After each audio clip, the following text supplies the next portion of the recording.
기도하겠습니다. 할렐루야. 하나님 아버지 감사드립니다. 우리 앞에 놓인 축복과 저주, 하나님 아버지, 하나님께서는 우리가 축복받길 원하시는 그 마음으로 말씀을 주셨음을 믿습니다. 오늘도 우리 성도님들과 함께 또 하나님의 역사로 나가게 하여 주시옵소서. 주님의 은혜가 우리 교회에 충만히 임할 줄 믿사오며 우리 주 예수 그리스도 이름으로 간절히 기도하옵나이다. 아멘. 하나님 말씀 함께 나누겠습니다. 신명기 11장 26절로 28절 합독하도록 하겠습니다. 내가 오늘 복과 저주를 너희 앞에 두나니 너희가 만일 내가 오늘 너희에게 명하는 너희의 하나님 여호와의 명령을 들으면 복이 될 것이요 너희가 만일 내가 오늘 너희에게 명령하는 도에서 돌이켜 떠나 너희의 하나님 여호와의 명령을 듣지 아니하고 본래 알지 못하던 다른 신들을 따르면 저주를 받으리라. 아멘.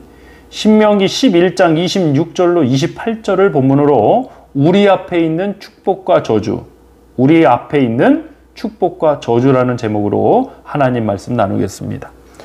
광야 40년을 끝나고 이스라엘 백성들은 가나안 땅에 들어갔습니다. 가나안 땅 하면 젖과 꿀이 흐르는 땅이라고 합니다. 그만큼 좋은 땅이란 이야기입니다.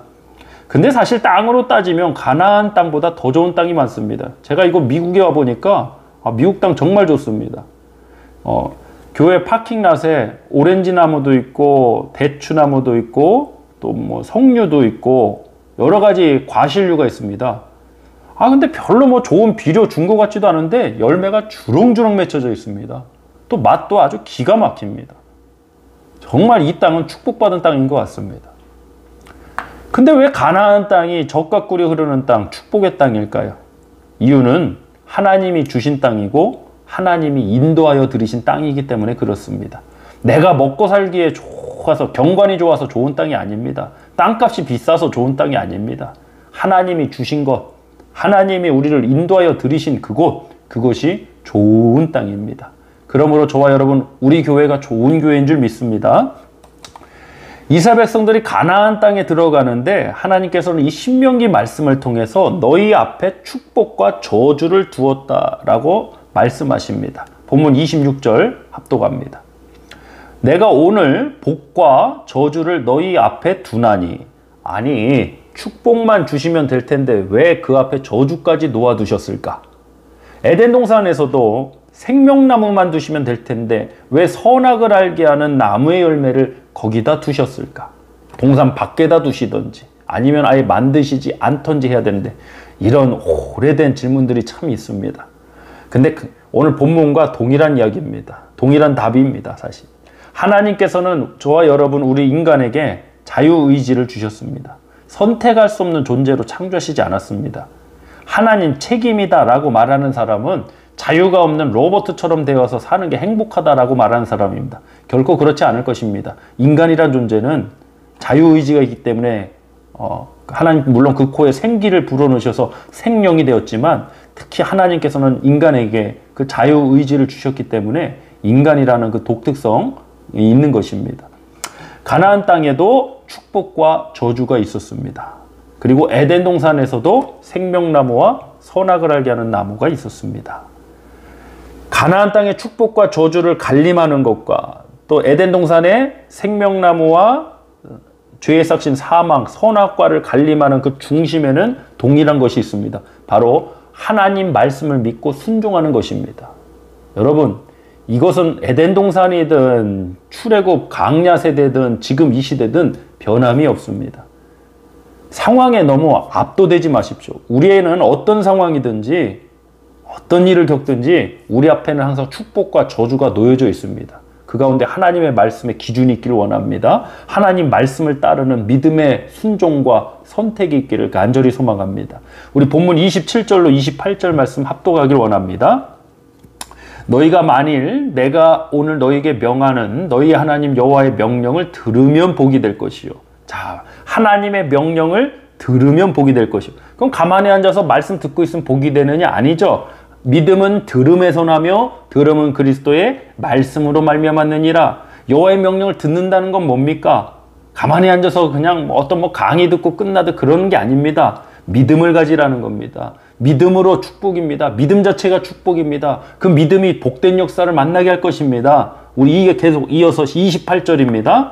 너희가 만일 내가 오늘 너희에게 명령하는 도에서 돌이켜 떠나 너희의 하나님 여호와의 명령을 듣지 아니하고 본래 알지 못하던 다른 신들을 따르면 저주를 받으리라.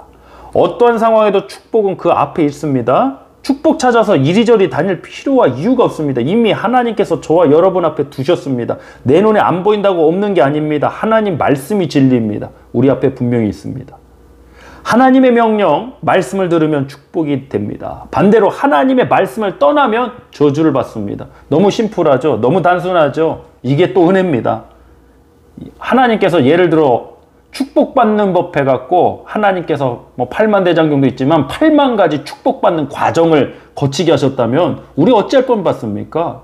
과연 그 과정 통과할 사람이 있을까 싶습니다. 사랑하는 성도 여러분, 하나님의 은혜로 오히려 말씀 순종하는 삶, 이것이 어떻게 어렵고 힘들다고 할 수 있습니까? 이것이 오히려 은혜 아닙니까? 이게 복잡할 이유도 없습니다. 그런데 왜 어려운 겁니까? 다른 걸 하고 싶으니까요. 하나님 말씀의 순종의 삶을 떠나서 나는 다른 걸, 내 정욕을 쫓고 내 욕망을 쫓는 그런 삶을 살고 싶으니까 이게 어려워 보이는 겁니다. 아니 어떻게 이렇게 단순한 게 어렵습니까? 1 더하기 1은 2다라는 질문과 같은데 이게 어떻게 어렵습니까? 결코 어렵지 않습니다. 또 우리 힘으로 이 말씀 순종의 삶 살아가는 게 아닙니다. 하나님 공급하시는 은혜가 있을 줄 믿습니다. 사랑하는 성도 여러분, 상황과 사람이 축복을 만드는 게 아닙니다. 하나님의 말씀이 복과 저주를 만듭니다. 선악과에도 선악과 자체에 독이 들어서 먹고 죽은 거 아닙니다. 먹으면 정령 죽으리라는 하나님 말씀대로 된 사건입니다.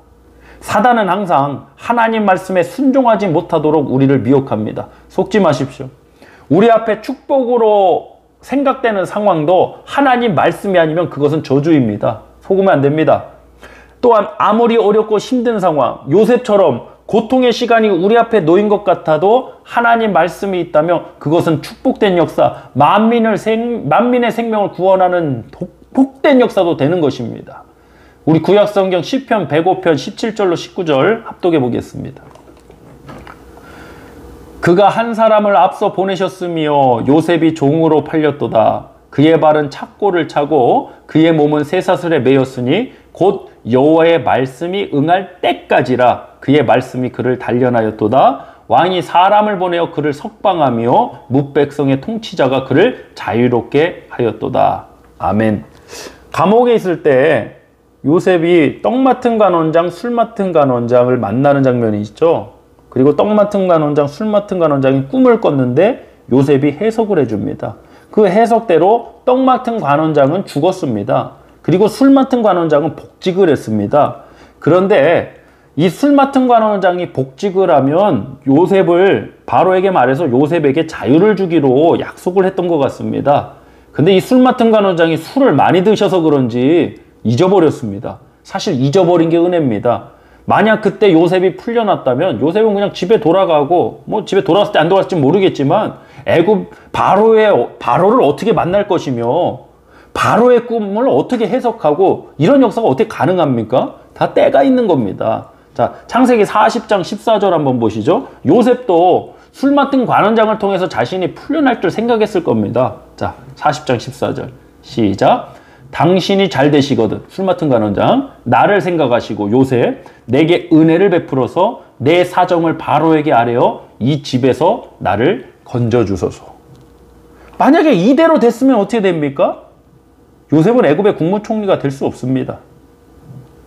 이스라엘 백성들 민족의 역사는 어떻게 됩니까? 심각하답니다. 우린 역사를 이미 성경을 통해서 알기 때문에 우리가 이런 말씀 또 할 수 있는 거죠. 그 당시의 사람이라면 사실 너무 답답하고 힘들죠. 지금 기대를 가진 말 아닙니까? 당신이 나를 생각하고 내게 은을 베풀어서 내 사정을 바로에게 말해서 나로 이 집에서, 이 감옥에서, 이 깜방에서 나를 건져주소서. 근데 요셉의 바람대로 안 됐습니다. 시간이 흘렀습니다. 사랑하는 성도 여러분, 우리도 그런 시간이 있을 수 있습니다. 내 바람대로, 내 기대대로 안 될 때가 있습니다. 그런데 그때도 하나님의 때입니다. 말씀이 응할 때 우리는 반드시 열매를 만날 것입니다. 23절 보시죠. 창세기 40장 23절입니다. 술 맡은 관원장이 요셉을 기억하지 못하고 그를 잊었더라. 잊어준 게 은혜입니다. 나중에 바로가 꿈을 꾼 후에 아무도 해석하지 못할 때 술 맡은 관원장이 누구를 생각합니까? 감옥에 있는 요셉을 생각해서 요셉을 부르지 않습니까? 다 때가 있습니다. 하나님을 믿고 순종하며 나가길 원합니다. 소망합니다. 지금 여러분, 내 생각에는 이게 아닌데 그런 시기에 와 계십니까? 지금 이 시간이 어떤 시간인지 답답한 시간이 되고 계십니까? 하나님의 인도하신 가운데 있다면 여러분, 온전히 맡기시고 우리 승리하시길 주님으로 축복합니다. 우린 하나님의 역사를 만날 것입니다. 하나님이 인도하고 계십니다. 생명의 역사로, 구원의 역사로 저와 여러분이 승리하며 나갈 줄 믿습니다. 이 시간에 합심하여 하나님 앞에 함께 기도하는 시간 갖기를 원합니다. 하나님, 우리 앞에도 축복과 저주가 있다고 하셨습니다. 말씀 순종하기 원합니다. 이것이 결코 어려운 일이 아닙니다. 내 의지로 하고 내가 계산해서 하려고 할 때 어렵겠지만 하나님 은혜 가운데 말씀 순종하며 나아갈 줄 믿습니다. 하나님 그 은혜 가운데 있게 해주시고, 또한 아버지 하나님의 말씀이 응할 때 축복의 때가 임할 줄 믿습니다. 지금 시린 바람의 시간, 지금 고난의 시간을 겪고 있는 우리 성도님들, 특별히 이 시간을 통해 위로받고 힘을 얻으시길 우리 함께 기도하겠습니다. 할렐루야. 하나님 아버지 감사드립니다. 하나님, 우리 앞에도 아버지께서 축복과 저주, 생명과 사망을 우리 앞에 놓아두신 것을 믿습니다. 하나님, 우리가 믿음을 따라 하나님 말씀을 순종하는 삶을 따라서 아버지 항상 생명과 축복 가운데 있기를 원합니다. 하나님, 무엇보다도 우리 사랑하는 성도님들 하나님 은혜 가운데 함께 해주시고 역사해 주셔서 우리 믿음의 사람들이 항상 하나님을 바라보고 승리하는 역사가 있게 하여 주시옵소서. 아버지, 말씀을 따라 살아가게 하여 주시옵소서. 아버지, 그 선택의 순간에 하나님을 잊지 않는 자가 되게 해주시고 말씀이 생각나는 자가 되게 하시고 어떤 순간의 이익을 쫓는 자가 아니라 영원하신 하나님의 축복, 완전하신 하나님의 역사심을 쫓는 우리들이 되길 원합니다. 오늘 이 시간에도 귀한 은혜를 부어 주시옵소서. 감사드리며 우리 주 예수 그리스도의 이름으로 축복하며 기도하옵나이다. 아멘.